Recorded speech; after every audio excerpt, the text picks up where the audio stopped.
देखो, कुछ चीज़ें तो है जो आपको पहले से पता होनी चाहिए और वो चार्ट में दिख जाता है। तो इट्स वेरी सिंपल। चार्ट आपको बता रहा है कि मार्केट में मोमेंटम स्लो हो चुका है। आप निफ्टी का चार्ट पे डिस्कस करते चलो, देख लो। ये मंथली चार्ट है। मंथली चार्ट में दो बेसिक चीज़ें बहुत क्लियर हैं। पहला तो ये हो गया कि आप देखो, ये मोमेंटम गिर रहा है ऑलरेडी यहाँ पे वॉल्यूम्स, ठीक है।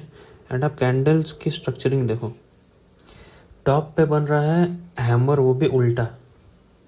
अगर आपने टेक्निकल पढ़ा होगा तो आपको बेसिक पता होना चाहिए कि हैमर नीचे हो तो सपोर्ट का काम करता है, अगर ऊपर है तो आपको कॉशियस हो जाना पड़ेगा। ये तो मंथली टाइम फ्रेम में हो गया, ठीक है। ये पिछले महीने की कैंडल है, ये वाली candle, this is the last months candle. अब हम लोग मूव करते हैं वीकली टाइम फ्रेम में। आप ये देखो, मूवमेंट देखो कैसे हो रही है। पहला तो ये कि ये ऊपर की तरफ जा रहा है, बट यहाँ पे RSI जो है वो नीचे की तरफ जा रहा है। मोमेंटम है ही नहीं मार्केट में, तो मूव कैसे करेगा कैंडल स्टिक्स, है ना। बहुत ही सिंपल सिंपल चीज़ें हैं जो आपको बड़े टाइम फ्रेम में दिखता है, छोटे टाइम फ्रेम में भले ना दिखे, बट बिगर टाइम फ्रेम में आपको देख के क्लैरिटी मिल जाता है। आपको अगर कमज़ोरी दिख रही है मार्केट में तो आपको चौकन्ने हो जाना पड़ेगा। आप वेट करो, ये नहीं कि पैसे डालते रहो, है ना। अप ट्रेंड में हैमर बना है, कॉशियस होने का पहला रीज़न। सेकंड रीज़न है, आपको डाइवर्जेंस दिख रहा है वीकली टाइम फ्रेम में। वीकली टाइम फ्रेम में डाइवर्जेंस देखने के बाद भी अगर आप पोजीशन बना रहे हो अपसाइड का, तो फिर आपको ये सवाल बनता है ना कि स्टॉक मार्केट गिर क्यों रहा है। अभी चलो चलते हैं डेली टाइम फ्रेम में। जब हमें लास्ट वीक पता चल गया था कि बड़ा कैंडल बनाने के बाद भी मोमेंटम, अगर हमें डाइवर्जेंस दिख रहा है नहीं है, तो फिर हमें ऑलवेज शुड वेट। कोई अच्छा कैंडल अगर ऊपर की तरफ क्लोज हो, देन हम समझ सकते हैं कि मूवमेंट हो सकती है। अगर नहीं है तो फिर then we have to think about it. आप यहाँ पे देखो, दिस वाज, ये जो कैंडल थी ये थी मंडे की कैंडल। मंडे का कैंडल गैप अप खुला, नीचे की तरफ बनाया। ट्यूसडे का कैंडल देखो आप, एक और छोटा कैंडल, मतलब मोमेंटम नहीं है। एंड देन गैप डाउन खुलने के बाद ऑब्वियसली मार्केट ने मूवमेंट किया ऊपर की तरफ, उसने गैप फिल करने की कोशिश करी, ठीक है। तो ये सब चीज़ जब आप बड़े टाइम फ्रेम में देखते हो तो आपको क्लैरिटी और ज़्यादा मिल जाती है। ये दोनों देखने के बाद टॉप पे ये फॉर्म हो रहा है, आपको ऑब्वियसली वेट करना चाहिए। जो लोग ये सब फॉलो करते हैं दे विल ऑब्वियसली शॉर्ट का पोजीशन बना लिया होगा उन लोगों ने, है ना।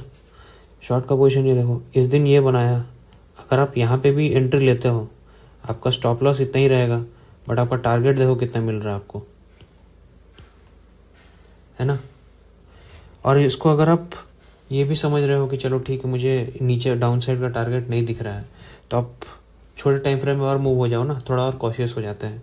छोटे टाइम फ्रेम में हमें क्लियरली दिख रहा है कि यहाँ पे निफ्टी का 1 आवर के टाइम फ्रेम में 200 का मूविंग एवरेज है। आवरली में क्या दिख रहा है आपको, आवरली में आपको ये दिख रहा है जेट, ये जो गैप बना था, ये गैप को इसने फिल किया। गैप फिल करने के बाद ये कैंडल देखो इनडिसीजन वाला कैंडल है, नेगेटिव कैंडल है, तो इसके बाद तो आप पोजीशन ले ही सकते हो ना। यहाँ पे आपका स्टॉप लॉस ये होगा, आपका टारगेट ये होगा, ये आपके ऊपर है। बट वीडियो बनाने का मुद्दा यही था कि जब आप देख रहे हो मार्केट में मोमेंटम नहीं है, और ये कैसे पता चलेगा, बड़े टाइम फ्रेम में आप चले जाओ आपको दिख जाएगा कि मोमेंटम नहीं है। छोटे टाइम फ्रेम में देखना बहुत मुश्किल होता है, तो आप बड़े टाइम फ्रेम में हमेशा देखा करो। एक बार बैंक निफ्टी देख लेते हैं। अगर आप टेक्निकल एनालिसिस जानते हो तो आपको पता है कि निफ्टी और बैंक निफ्टी आइडियली ये दो इंडेक्स है जिसको पैरेलली मूव होना चाहिए, तब रिदम बना रहता है, ठीक है। ये बेसिक चीज़ है, ये आपको पता होना चाहिए। अगर एक ऊपर जा रहा है एक नीचे जा रहा है, मतलब कुछ तो गड़बड़ है, पॉज होना चाहिए, है ना। तो एक काम करते हैं, बैंक निफ्टी का चार्ट देख लेते हैं। यहाँ पे मैंने बॉटम से टॉप पे एक फिबोनाची लगाया, तो चीज़ें बहुत क्लियर हो गई कि अरे भैया 0.5 वाला जो जोन है, यहाँ से स्टॉक ने बड़े टाइम फ्रेम में, this is monthly time frame by the way, sorry weekly time frame में स्टॉक ने सपोर्ट ले लिया है। ओके, स्टॉक ने यहाँ पे सपोर्ट लिया है, दो कैंडल्स बनाए, विच इज़ वेरी ऑब्वियसली आपको दिख ही रहा है। ये दो candles is a very strong sign कि हाँ मूवमेंट है अप साइड में। चेक करने के लिए मैंने ये किया कि मैंने अब टॉप टू बॉटम का मैंने एक फिबोनाची लगा लिया।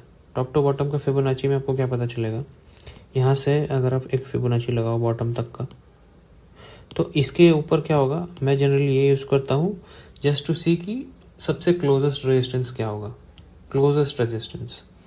अब क्लोजेस्ट रेजिस्टेंस के लिए मैंने, अगर आप इसको भी मार्क करके रखो, ये क्लियरली विजिबल है, इसको रेड कर देता हूँ, क्लियरली विजिबल है कि ये जो 3 कैंडल्स बने हैं, आप अपने आंखों से देखो ना, मूवमेंट देखो आप बैंक निफ्टी की, ये देखो, ये कैंडल देखो, ये कैंडल देखो, ये कैंडल देखो, और उसमें वॉल्यूम्स देखो, वॉल्यूम्स बढ़ रही है। क्यों भाई, जब कैंडल ही छोटा बना है तो बड़ा वॉल्यूम देने का मतलब क्या है ना। तो सिंपल सा चीज़ है यार, ये 3 कैंडल जो बने हैं इनके वॉल्यूम्स देखो, कैंडल छोटे बन रहे हैं, वॉल्यूम्स बड़े बन रहे हैं। अरे यार, जब वॉल्यूम ज़्यादा है तो फिर कैंडल की साइज़ भी तो बड़ी होनी चाहिए, अगर नहीं है तो गड़बड़ है। अभी जैसे ही वो 0.5 के जोन पे एंटर करता है, बैंक निफ्टी 0.5 के जोन 0.5 से 0.68 वाला जोन में एंटर कर रहा है, तो चलो मूव करते हैं अभी डेली टाइम फ्रेम में।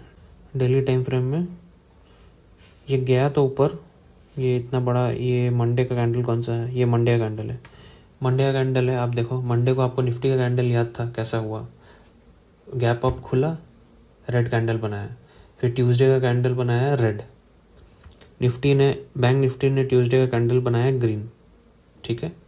उसके बाद फिर इसने जो कैंडल बनाया वो भी ग्रीन बनाया, green candle, which is actually अगर आप देखोगे तो एक इनसाइड कैंडल भी है, ये ग्रीन वाली कैंडल और ये ग्रीन वाली कैंडल, इनको आप देखो इनसाइड कैंडल बनी हुई है।